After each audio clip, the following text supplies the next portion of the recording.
Universalist Church of Long Beach. My name is Reverend Lissa, and I'm delighted to be with you today. As Unitarian Universalists, we draw from our heritages of freedom, reason, hope, and courage, building on the foundation of love. And at this time in the world, don't we need just a little more love? Yes. I'm so glad to be with you today. It is wonderful to be together, to receive inspiration from one another, to sing, to breathe, and to deeply ground at this time of the year when we are one day at a time moving to an election, and grateful for all of the work that this congregation and everyone has been involved in to get out the vote and to make as big of an impact as we can. Greeting to those of you who are new or visiting our church this morning. We're so glad to have you today. We have a new members workshop coming up next Sunday after church. So if you are new to this congregation and would like to get to know us a little bit better, it's called Starting Point. That's next Sunday. It'll be over in the lounge, and we welcome you to join us for that. We also have a new member Sunday coming up on November 17th. So that's in just a few weeks. And we will be welcoming in some new members who have been participating in the church and are ready to call this their home. So we are so excited for that ceremony. And if you've been coming for a little while and you're like, you know what, it is time for me to join. It's time for me to join. It's a great time to do that. And so stop by the membership table after the service and make sure we have your name so that we can include you in the service. Welcome to those joining on Zoom and on YouTube. As a reminder, please subscribe to our YouTube channel. It's a great way to see any services that you've missed or to recommend it to a friend or a family member. If you've been inspired, go ahead and share that with others. Now let's take just a minute to greet one another. I invite you to get up and move around if you'd like to, or just stay in your seat and give a wave. Let's say good morning to one another.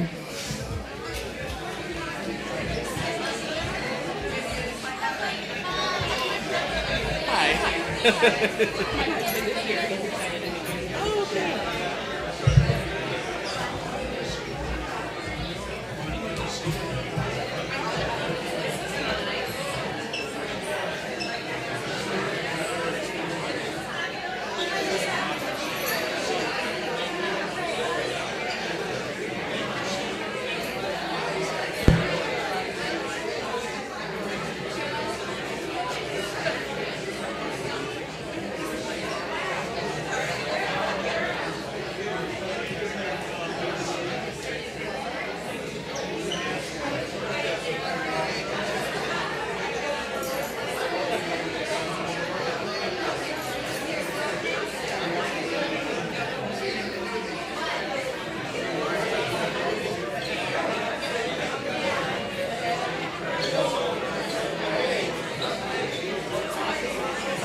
Oh, wow.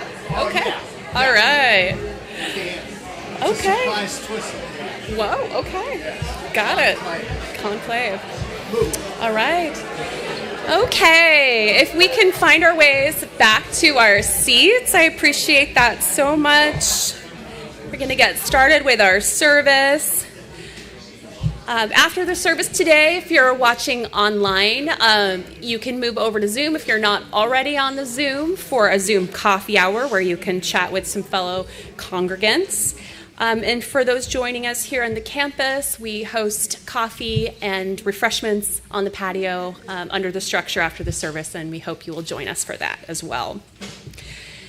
And all are welcome to explore our organic community garden, and it is one of the most beautiful features of our campus and at the heart of our stewardship here at the congregation. So Misako is available to come up and offer a brief announcement inviting people to volunteer.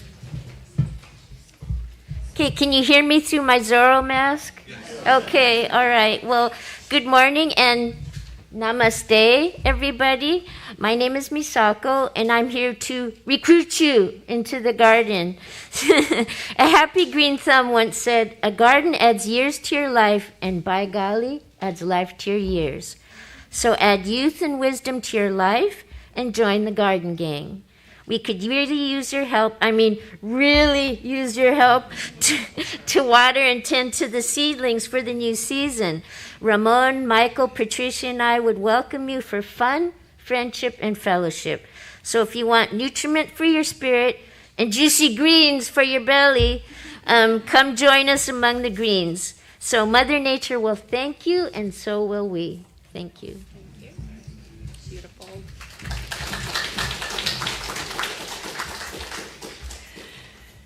Another brief announcement about Camp de Venneville Pines. So our weekend is coming up on November 8th through 10th. If you haven't been before, it is truly a treasure in the mountains. We encourage you to join with our congregation, and we're going to be there with the Fullerton congregation as well.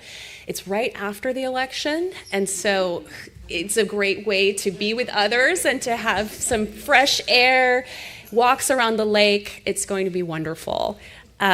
So Edie Mickey-Silver will be outside with a table if you'd like to sign up, or there's some other options of signing up on the newsletter kind of thing. Okay, so I'm going to introduce now our guest speaker, and we also have a guest at our piano today. We are so glad to have you with us, Josh Munell. And he is helping us to uplift our music this morning. We're so glad to have you with us.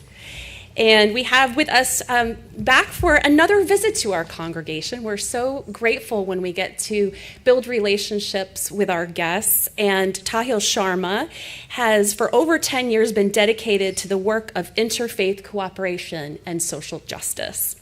Born to a Sikh mother and a Hindu father, Tahil's interreligious upbringing in Los Angeles influenced his willingness to connect with people across differences and inspired him to engage in the work of storytelling and bridge building. Following the mass shooting at the Gurdwara in Oak Creek, Wisconsin in 2012, Tahil reshaped this understanding of interfaith cooperation as a lens for justice and equity.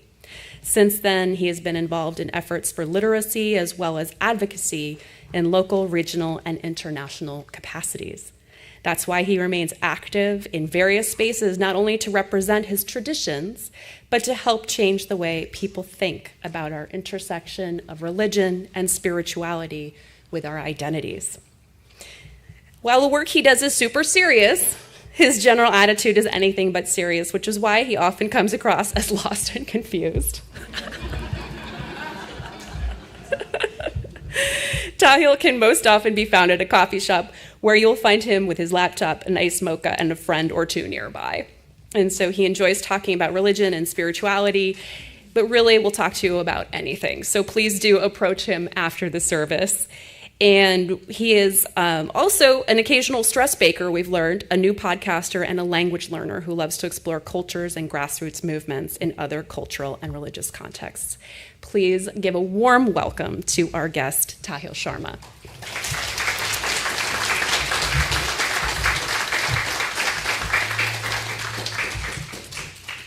Hi, everyone. It's a pleasure to be here for a second time. I see some familiar faces that really surprised me today, and some new faces, so I'm really excited to be in community with you all. I am really thankful that I have an opportunity to connect with you all today, especially with something we called an election coming up in like some days that I don't want to really think about, but we are here. Yes, right. Lost and confused. We are actually now going to do a simple start to our space today. As you might know, we are about to celebrate Diwali or Bandi Chhor Divas. It goes by many names by many communities. For many communities in South Asia. So we are going to be lighting a diya or a mud lamp in the form of a candle to be able to represent this bringing in of the light in the midst of so much darkness. And we're going to take the opportunity for you all to listen to some of my incantations in Sanskrit, and we will then go on with the program.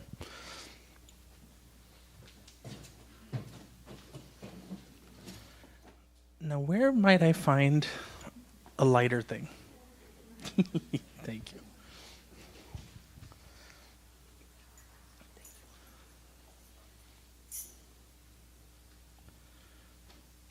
Harihi Om. Shubham karoti kalyanam arogyam dhanasampadaha shatrubuddhi vinashaya deepam jyotirnamostute. Deepam Jyotir Parabrahma, Deepam Jyotir Janardhana, Deepam Haratu Me Papam, Deepam Jyotir Namostute. Om Vakratunda Mahakaya Suryakoti Samaprabha Nirvignam Kurume Deva Sarvakarishu Sarvada Shri Siddhi Buddhi Shakti Sahita Shri Mahaganapataye Namo Namaha. Om Mahalakshmim Cha Vidmahe Vishnupatnim Cha Dhimahi Tanno Devi Prachodayat. Om Shanti Shanti Shanti. Om Bhuhu Om Bhuvaha Om Swaha Om Maha Om Janaha Om Tapaha Om Satyam. Om Tatsaviturvarenyam Bhargo Devasya Dhimahi Dhiyo Yonah Prachodayat. Om Apor Jyoti Rasomritam Brahma Bhura Bhuvaswarom. Om Shanti Shanti Shanti. Shri Adi Shakti Arpanamastu.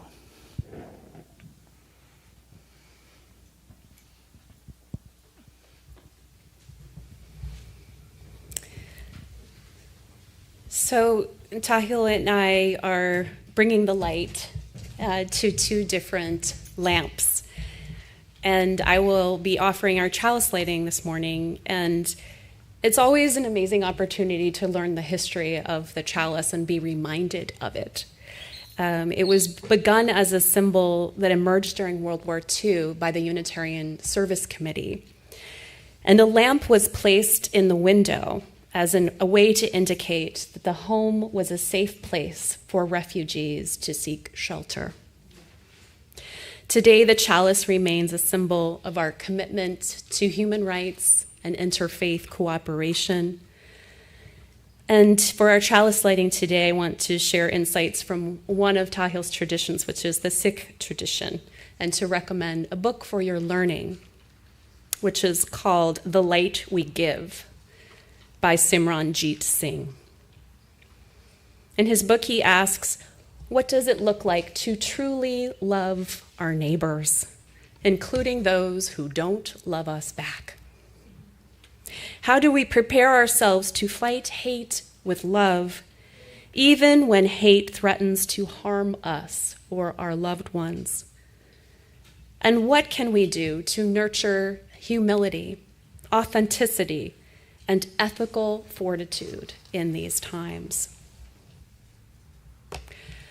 To light our chalice, I share one story because I don't think we know very many stories from the Sikh tradition, and especially Sikh Americans and immigrants here in our nation.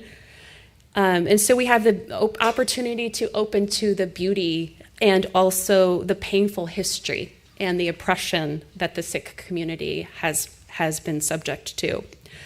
And this is a favorite parable from a human rights activist whose name is Jaswant Singh Kalra, who brought attention in the 1980s to the disappearances and murders of cooperative farmers and other members of his community in Punjab. And it was discovered that there was a large-scale killing of over 25,000 Punjabi Sikh community members.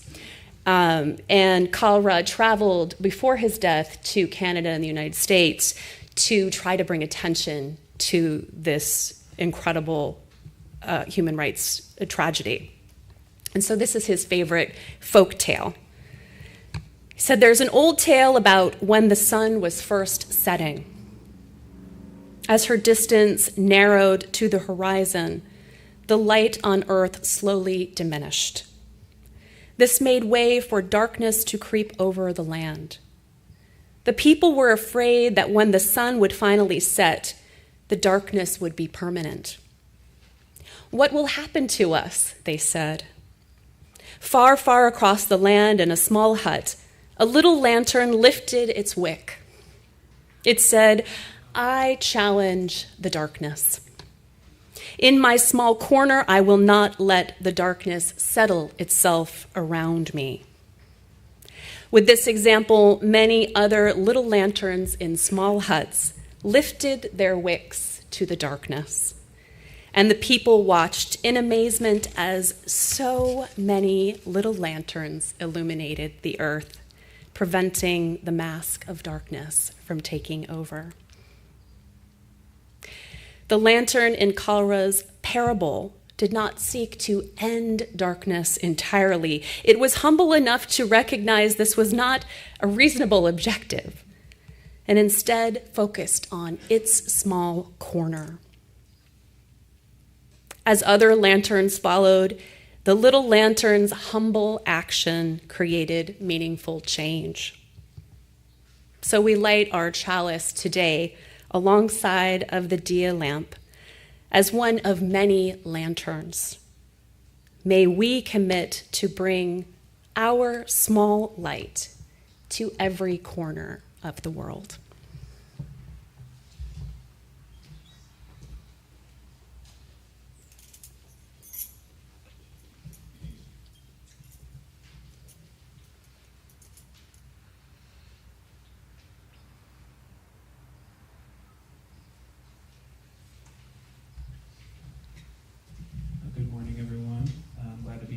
You. If you would please rise in body or in spirit, join me in singing hymn number 123 in the gray hymnal, Spirit of Life.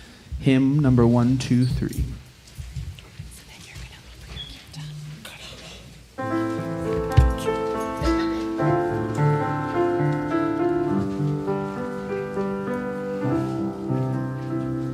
Spirit of life, come unto me. Sing in my heart all the stories of compassion. Blow in the wind, rise in the sea. Move in the hand, giving life the shape of justice. Roots hold me close, wings set me free. Spirit of life, come to me, come to me.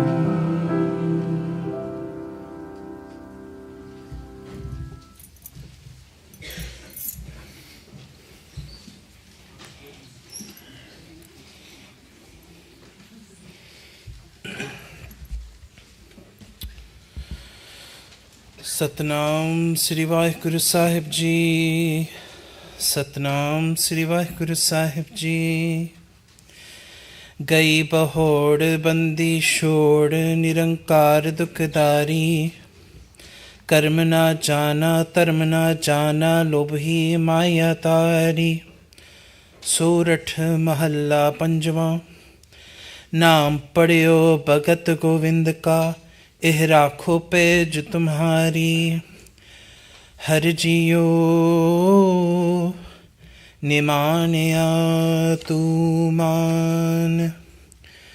न चीज चीज करह मेरा गोविंद, तेरी कुदरत को कुर्बान रहाओ। जैसा बालक पय सुपाया, लख अपराध कमावे। कर उपदेश चिड़के बाहो, भांति बहुर पिथल गल लावे। पिछले अवगुण बख्श लय, प्रभ आगे मार्ग पावे।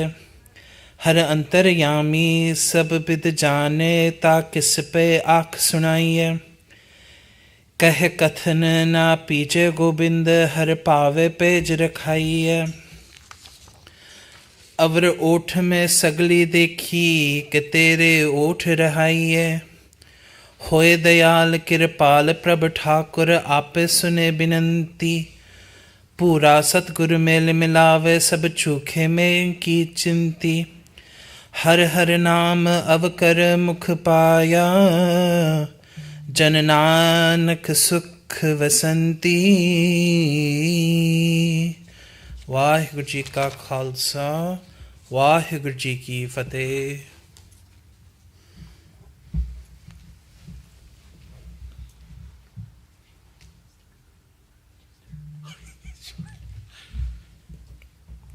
If you're not seeing me as lost and confused by this point, I don't know what to tell you. You might need to join me. So the prayer that I just shared is from the Guru Granth Sahib, which is the 6 scriptures. The text talks about an opening that is, I think, very important for us to think about as we think of the work of liberation and justice and equity.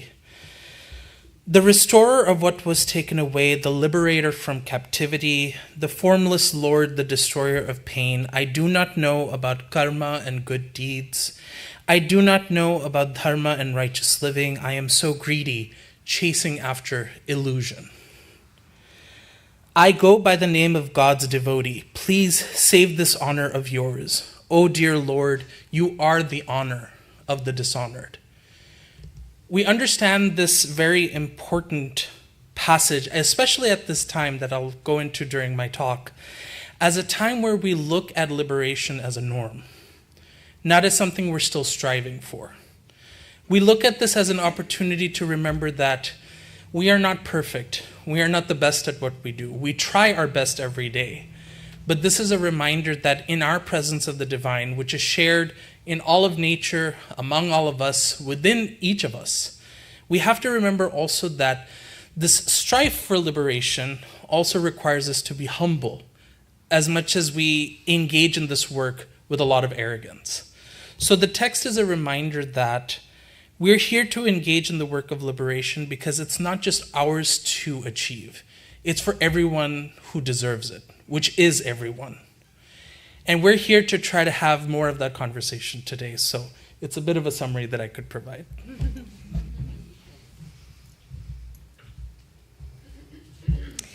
Thank you so much. And so I'm going to invite you with those words and the beautiful incantations for us to just take a few quiet moments. And so I'm going to invite you to come into a place of meditation, however that feels comfortable for you.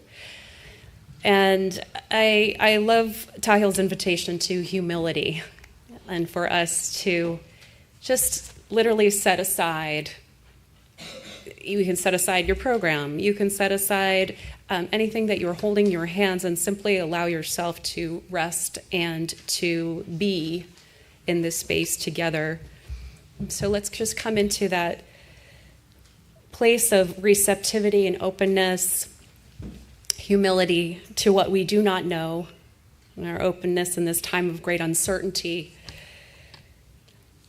to center in this peaceful place with people who share our values, whose stories are very different, but to come together because we believe that beloved community is possible.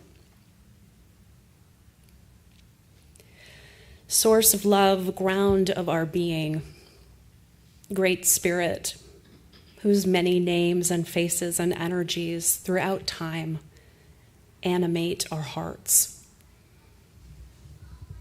We come together on this land made sacred for generations, guests who are seeking healing with the land and the people of the land. And we hold each person joining us today in person and online in tender care today. May you feel the embrace of this community surrounding you. May you find here a moment of peace and belonging. We, with reverence for the great web of life we are a part of, we acknowledge our place in it. And we recommit to being communities of mutual support, building blocks of an ecosystem of mutuality and survival. At the core of our beliefs is this understanding that all life is sacred. And there can truly be no peace and no justice unless it is for all people. And so today we center ourselves in justice as we call for peace. In this time of escalation and growing regional conflict in the Middle East, we come with weary hearts, some feeling anger and grief. And today we name that grief, and we also name our responsibility and our complicity in the bottomless violence. And we call for an arms embargo and add that to our ceasefire, addressing the bottomless violence of Israel that cannot continue.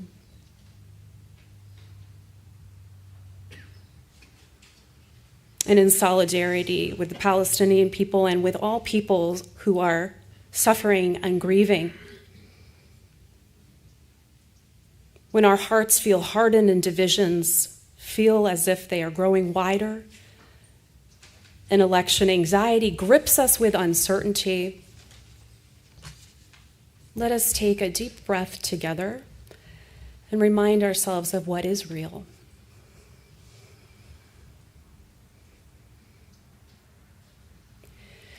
Coming back to our own breath, feeling our feet on the ground, maybe placing a hand on your heart.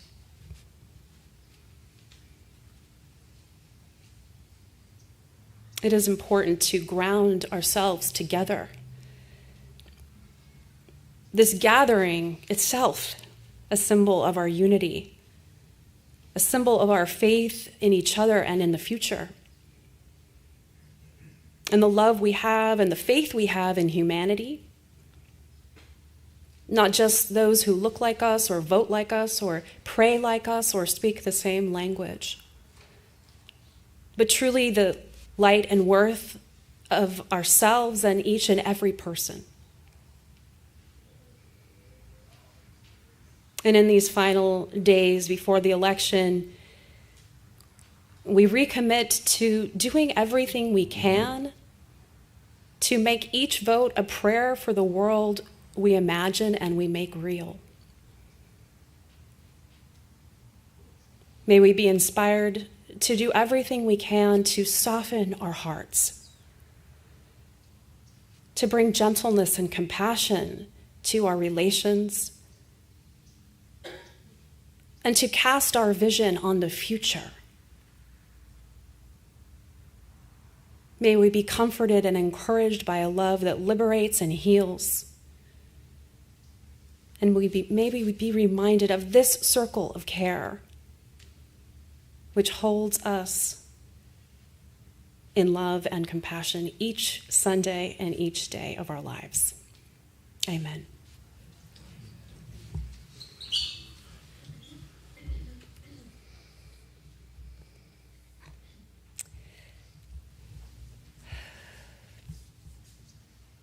As we move into our offering, I'm bringing another point of wisdom from the Sikh tradition, and this is from Guru Nanak, who points out in the Japji Sahib that we are constantly asking in prayer to be given to.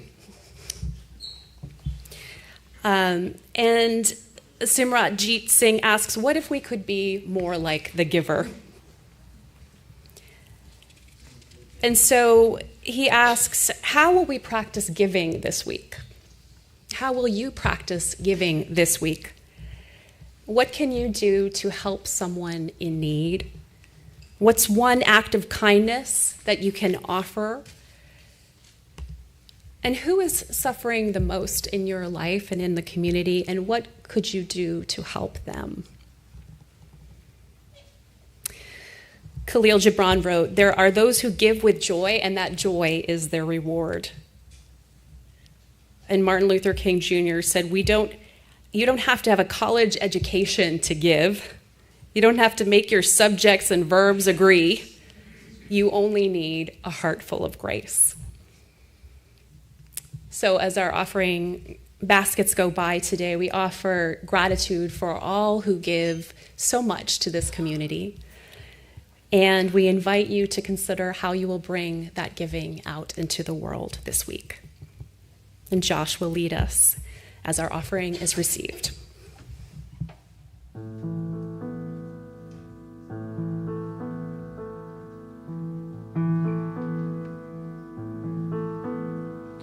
I am light, I am light. I am light, I am light. I am light, I am light. I am light, I am light.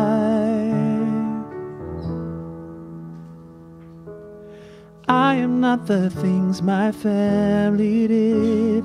I am not the voices in my head. I am not the pieces of the brokenness inside. I am light. I am light. I am light. I am light. I am light. I am light.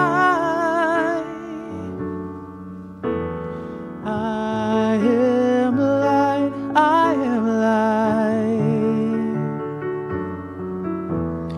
I am light. I am light.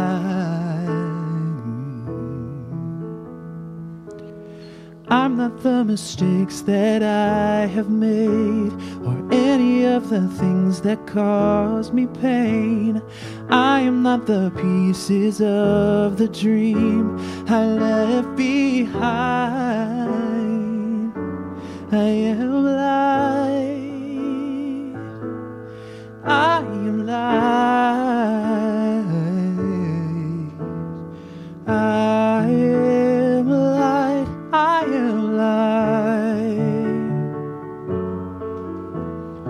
I am light. I am light.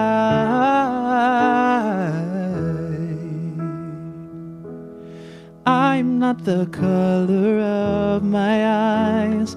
I am not the skin on the outside. I am not my age. I am not my race. My soul inside.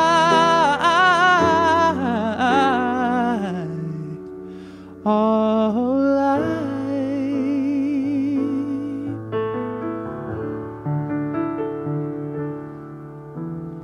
I am light. I am light. I am light. I am light.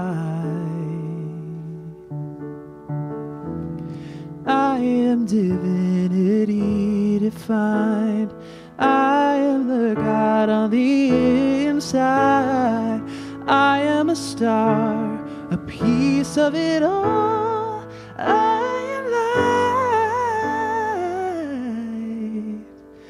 I am light.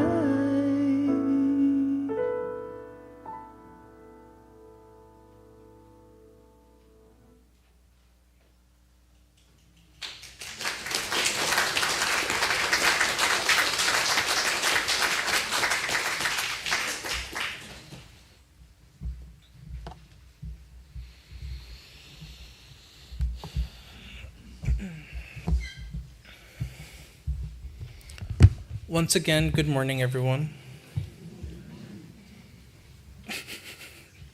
Are you sure it's a good morning? It didn't sound like a good morning. I mean, I get it, totally understand, and we are lost and confused. If we are not the sheep roaming the lands, I don't know what we are. With gratitude to the Tongva, the Gabrieleños, the Ahashmen, and the Chumash, with gratitude to my ancestors, with gratitude to all of you who are present, I find myself very challenged by what I want to say today. Because I was here just about a year ago, reflecting on violence in another part of the world, and how that has only multiplied since I've come back into the space with you all today. I'm thinking of a time where I should be in my festive cultural clothing, celebrating the entrance of light into the world, when in reality that light seems to be going dimmer and dimmer by the day. As we spoke about Deepavali, known as Diwali, usually at the entrance of many households you will find what is a row of mud lamps, which is why we call this celebration in the Hindu tradition Deepavali, which means a row of lamps. It's a very literal welcoming of the light of the goddess Lakshmi, the goddess of wealth, the god Ram when he returned from his victories, into spaces where we could celebrate this joy together. And somehow every day I cannot find it in my heart to say happy anything. Because this week in particular, aside from the fact that Diwali happens to also land on Halloween,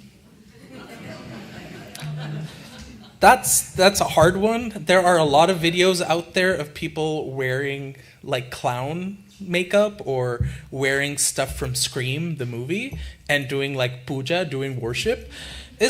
We're in a very weird time, if I'm honest. But October 31st actually honors a different day as well. For the Sikh community, we recognize Diwali as Bandi Shor Divas. Bandi Shor means the liberation of the captor, or the captive, my apologies. Because that is the day that Guru Har Gobind Ji was freed from jail along with hundreds of other prisoners.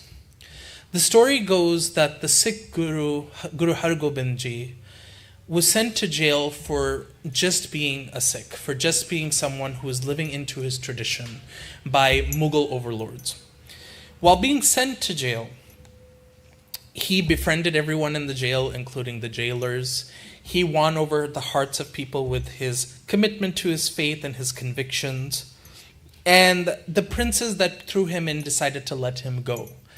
And he said, well, I'm not the only one that was unjustly jailed today. You've jailed hundreds of others who do not deserve to be here. And there was a bickering back and forth because no guru in the Sikh tradition is going to stay silent when it comes to injustice. But they came to a compromise. And they said, oh, Guru, you are so humble in your pursuit of freedom that we will give you a condition. Anyone that holds onto your coattails as you leave the jail will be able to be freed with you. So the Guru decided to take hundreds of strands of thread and attach them to the coattails, handed each string to each person in jail with him, and therefore freed everyone in jail. What is the meaning? What is the significance of this? None of us are free if all of us are not free. We are always taught this idea of freedom. We are always taught this idea of liberating ourselves and each other. Yet sometimes it's hard to be able to do that when your own community is pain and you cannot honor the pain of others. On October 31st, the story was mentioned of Jaswant Singh Khalra, who was someone that was trying to tell the story of the thousands of people who had been killed for being Sikh. And in 1984, my grandfather was almost going to be one of those people. It was on October 31st, 1984, that anti-Sikh pogroms took place as a response to the assassination of the Prime Minister of India at the time, Indira Gandhi. It was an internal response of a very, very difficult year for Hindus and Sikhs, as the Golden Temple, particularly the Akal Takht of the Sikh community, was bombed by the Indian military. And as a response to that, as a vendetta, Sikh bodyguards of the Prime Minister assassinated her by shooting her multiple times. And as a cycle of responses, it thus led to violence against the Sikh community at large throughout India. My grandfather, who was working in the engineer corps of the Indian Army, was pulled off of his jeep, was beaten, and was almost drowned. He was then saved by another set of people who shooed the mob away and went missing for a couple of days. He came home battered and bruised with a bloody turban on his head. And the question continued to be, what is of our community next? October 31st, 2024 is 40 years since the start of those pogroms.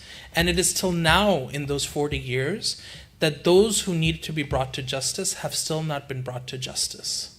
And as a matter of fact, still have not even stood trial for the atrocities that they've committed to turn communities against each other that got along for so many years.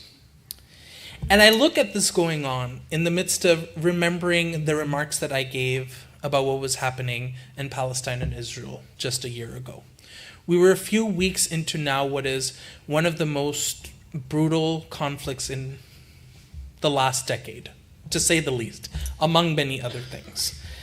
And what's become very clear is, how do I measure my strength when I am bogged down by the sustainability of oppression in the midst of everything going on?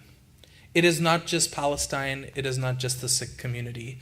It is our environment being made decrepit, that is facing catastrophe after catastrophe, whether it is the natural disasters that hit the East Coast, whether it is the fires that hit the hills and mountains of California, whether it's the intentional burnings of the Amazon, whether it is the hate crimes that have grown since the time of the conflict last year exponentially against Jews and Muslims, whether it has been the conflicts that go unsung, unheard of, like what is going on in the Democratic Republic of the Congo and Sudan and so many other places. If it's not the anniversary of one hate crime, it's the anniversary of a shooting, it's the anniversary of an attack, it's the anniversary of a war. What do we do with so much overlapping crises? How can we even talk about healing in the midst of this? Well, let me tell you, as someone who leaned onto stress baking and making jokes and doing whatever I could to actually find some release of this stress, I have to recognize deep down that I can't escape the truth of the role that I have to play to change things. We've often heard the term that you can't be a non-racist, you have to be anti-racist, correct? I hope so. I hope so. We got to put it into practice. We forget to sometimes. But we also have to keep that in mind when it comes to all of these different issues that we have to address. But you might think, well, I'm one person. How am I supposed to care about the environment and the Middle East and my backyard and my friends and my children and my grandchildren, etc., etc.? Well, I think one lesson that I want you all to remember early on in this conversation is, if our communities are interconnected, so are our issues, and so are their solutions. Let's never forget that When we look at attacks against minority communities here in the United States, there are many communities that are implicated because of it. I, as a Sikh, always have to look back at the September 11th attacks. Do we remember the first story of the first hate crime victim of the September 11th attacks? It was not a Muslim, and it was not an Arab. It was an Indian Punjabi Sikh. Let's remember that that man who passed away, who was killed because he was assumed to be of another religion and race, is what leads much of the narrative today for the Sikh community. We are always trying to protect ourselves from saying, no, we're not Muslims, we're not Arabs, we're Sikhs, and we wear turbans, and we do these other things. But we cannot show up as people filled with solidarity for each other without acknowledging that our pain and suffering is the pain and suffering of others too. When we look at others, when we look into their hearts, it's not just a flame of that soul in the person. It's actually a mirror. We're looking at ourselves, and the condition of that person is a reflection of us.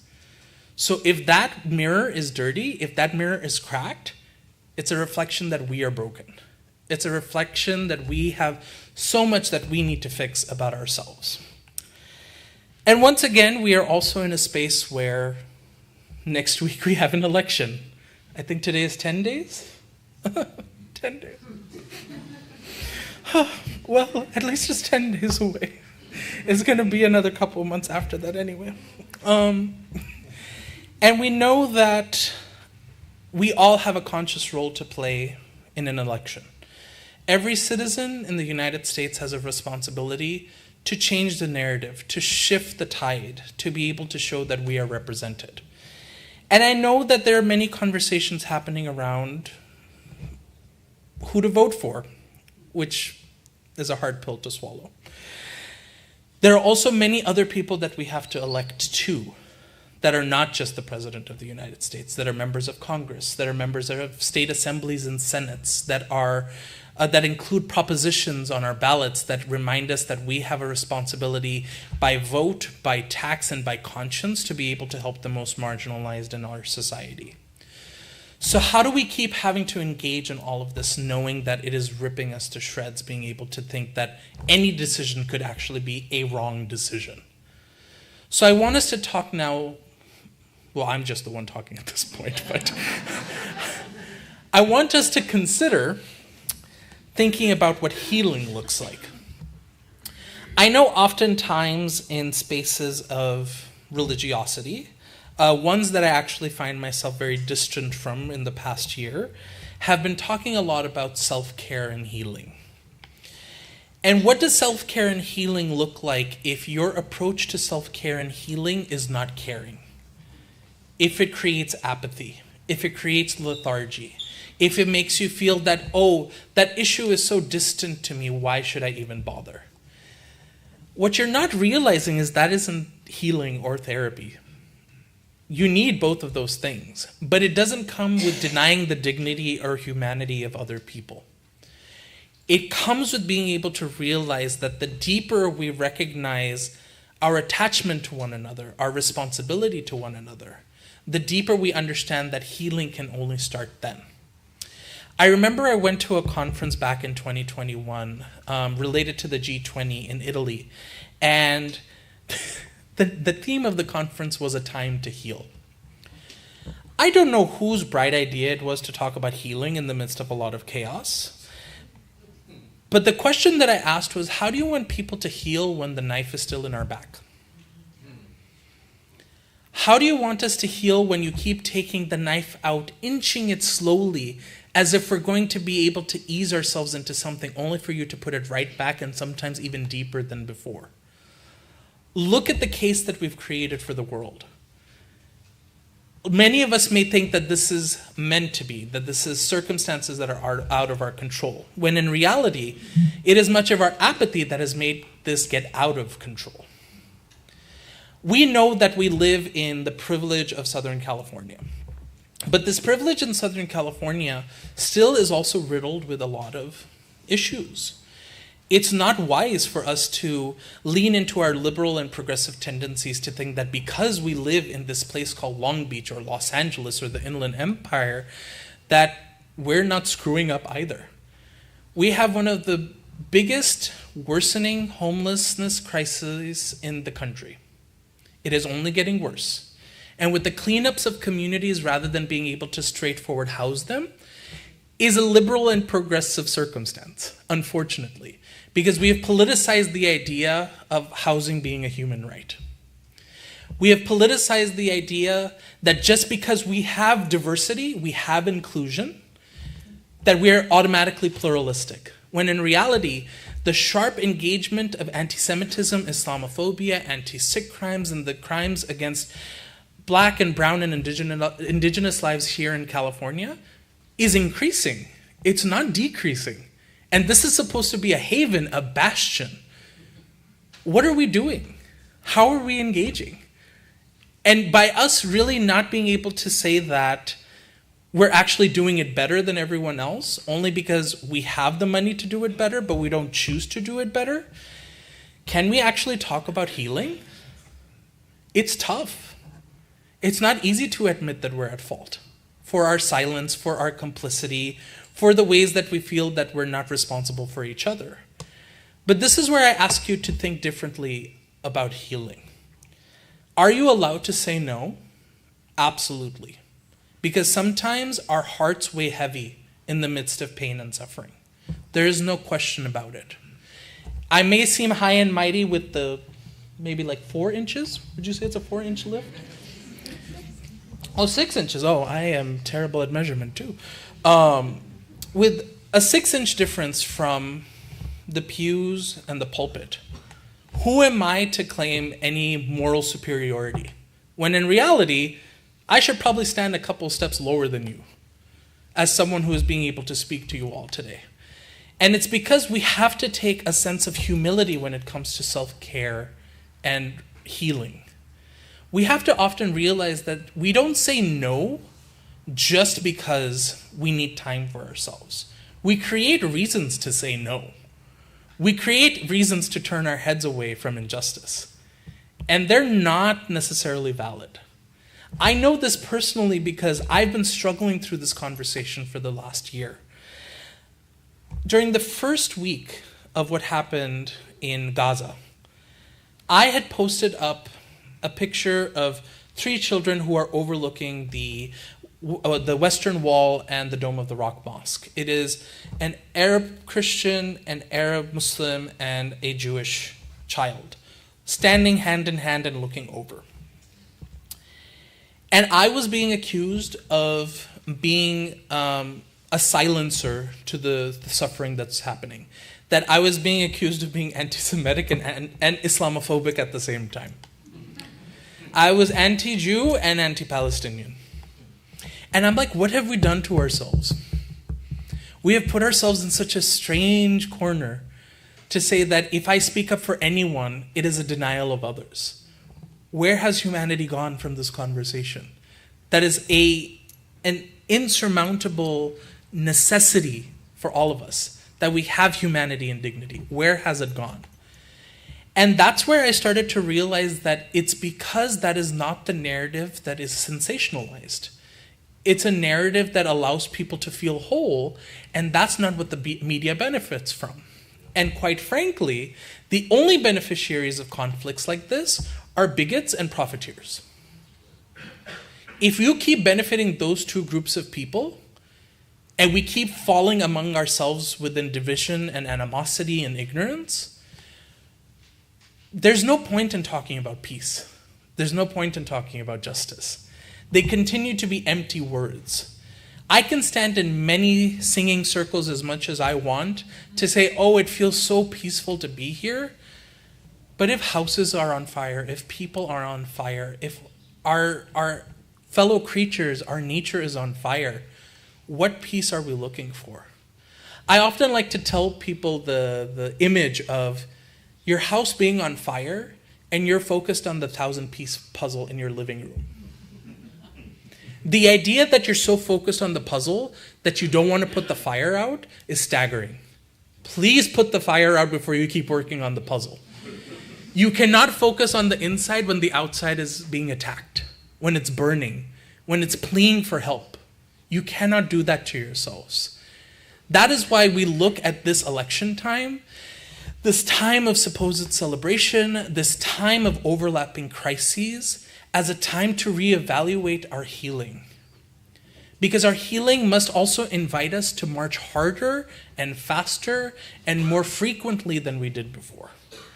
Because I know that many of us are trying to still look at the savior complex that we've created out of the presidency.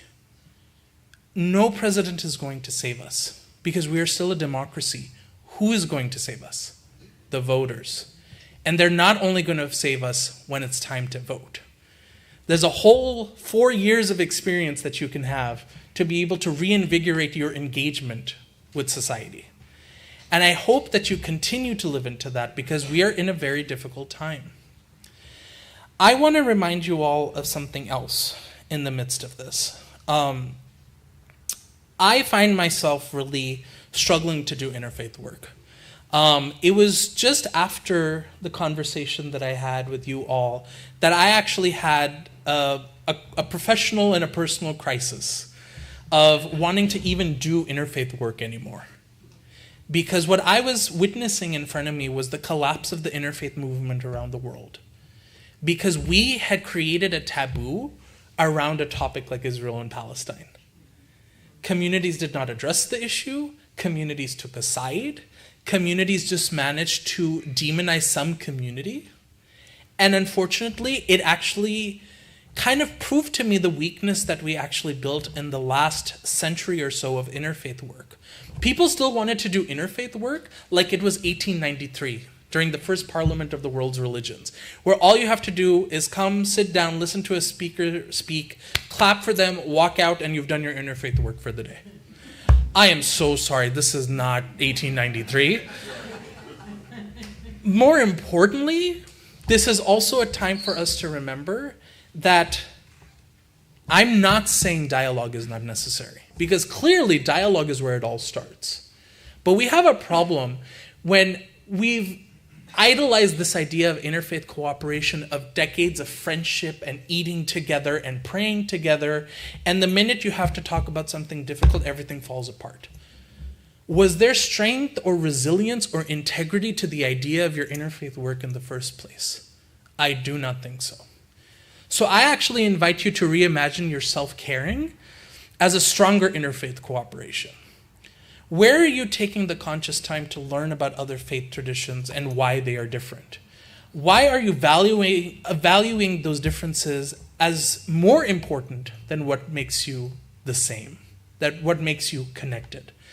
Where are you allowing yourselves to actually engage in difficult conversations where emotions and facts may take over, but you cannot actually lean into the humanization and dignity of the person across from you? Where are you consciously saying that my neighbor, my Muslim neighbor, my Jewish neighbor, my atheist neighbor, my Hindu neighbor, my Sikh neighbor, they are suffering. How can I show up for them? Rather than answering the question of here's I'm going to show up for you. Where are we actually taking the time to listen actively to the ways we cherish our siblings in destiny, our siblings in community? We have such a long way to go to actually make a state like California, an area like Southern California, a city like Long Beach, to actually be pluralistic, to live into the ideals of interfaith cooperation. Because we still struggle with our basic ability to acknowledge that we sit in comfort when we engage in pluralism. I invite you to be uncomfortable. I invite you into those stresses that, mind you, they're not easy to come across. You have to engage with them. But I invite you to lean into the discomfort as a form of healing, to realize that you're not the only one that's healing. And that sometimes healing is collective, healing is community. Healing is powerful when you find it in someone you didn't expect it from. I invite you to find that healing at your polling place when you vote. To remember that you're not just voting for your priorities or for the priorities of your loved ones. You're voting for the priorities of a stranger who is always impacted by our policy here and outside of here for sure. Whether it's through money, whether it's through diplomacy, whether it's through resources. If you're not thinking about who you put in power because you only want to focus on how comfortable you feel here, democracy will be in peril, as it is today. So I invite you all to engage in democracy, to engage in reflection as your ultimate act of interfaith cooperation. To engage as an activist is to be an interfaith activist. To engage in love and sanctity and humanizing aspects of how we can build a community for the world, it really requires it to start from us. And more importantly, it requires us to say, enough is enough now. No more cycles of oppression. No more abilities to say that money and politics matter over the humanity of a people. If we can learn to engage in this, democracy may look different and stronger than before. Thank you.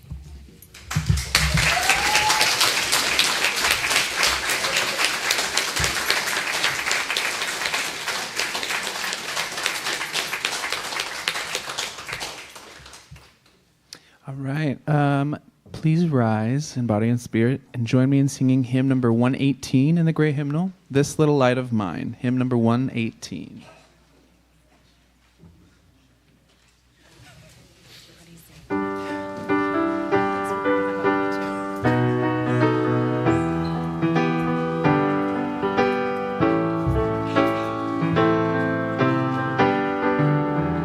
This little light of mine, I'm gonna let it shine. This little light of mine, I'm gonna let it shine. This little light of mine, I'm gonna let it shine. Let it shine, let it shine, let it shine.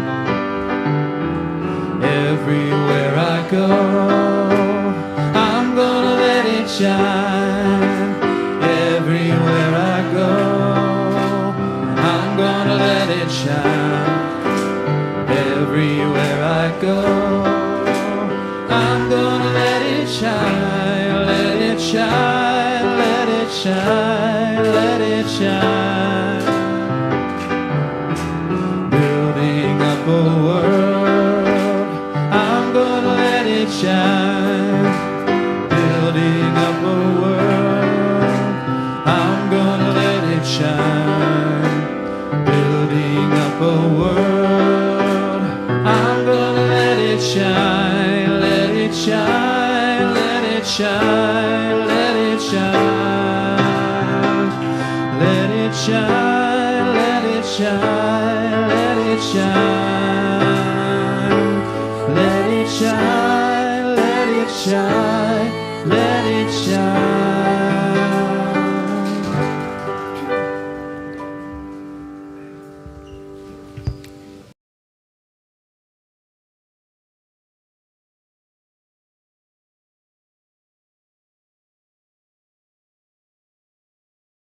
Presence and participation of you, our members and friends and guests. And we want to thank you, each one of you, for bringing your light today, for being here together to be open to inspiration and listening and taking it out into the world. Who's feeling a little inspired to get out there? Okay? Yes. I want to thank Tahil, Josh, Javon, Kevin, Don, Paul, Edie for making this service go today. We have a wonderful team who all collaborate to make this possible, and we hope you stay and enjoy some refreshments out with us today. Next week is Dia de los Muertos here in the congregation. It's a beautiful annual tradition. We also have a dedication of our memorial wall. And if you haven't seen it yet, it's just up and it looks incredible. So go take a walk, stroll down towards the wall, and you'll see it on your left, and be a part of that dedication next week. So please do bring a photo of a loved one to put on our ofrenda next week. You can take that back with you. You don't have to leave it here. But we'd love for you to bring a loved one to share with us next week. Time change also, thank you. So our closing words today are from the spiritual wisdom of Joni Mitchell. Sam, who's joining us today, we went to see Joni last Sunday at the Hollywood Bowl, and it was truly incredible. And the closing song was called Shine On, and you may know that song, and so these are just a few words from that song. Oh, let your little light shine. Let your little light shine, shine on Wall Street and Vegas. Place your bets. Shine on the fishermen with nothing in their nets. Shine on rising oceans and evaporating seas. Shine on our Frankenstein technologies. Shine on science with its tunnel vision. Shine on fertile farmland buried under subdivisions. Let your little light shine. Shine on the dazzling darkness that restores us in deep sleep. Shine on what we throw away and what we keep. We extinguish this flame, but carry our little lights out into the world. May it be so, and amen.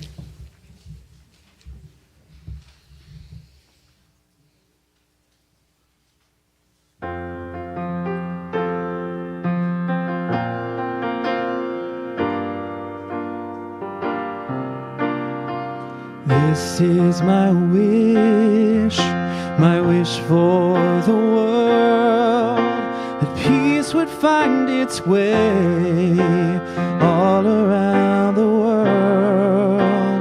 This is the time for harmony. Let love be the song that everybody sings. Fill the air with joyful noise. Ring the bells and raise your voice. Let there be peace on earth. Let there be peace on earth. Lift your light and let it shine. Let it shine, shine, shine. Let there be peace on earth. Let there be peace on earth. Let there be peace on earth. Let there be peace on earth.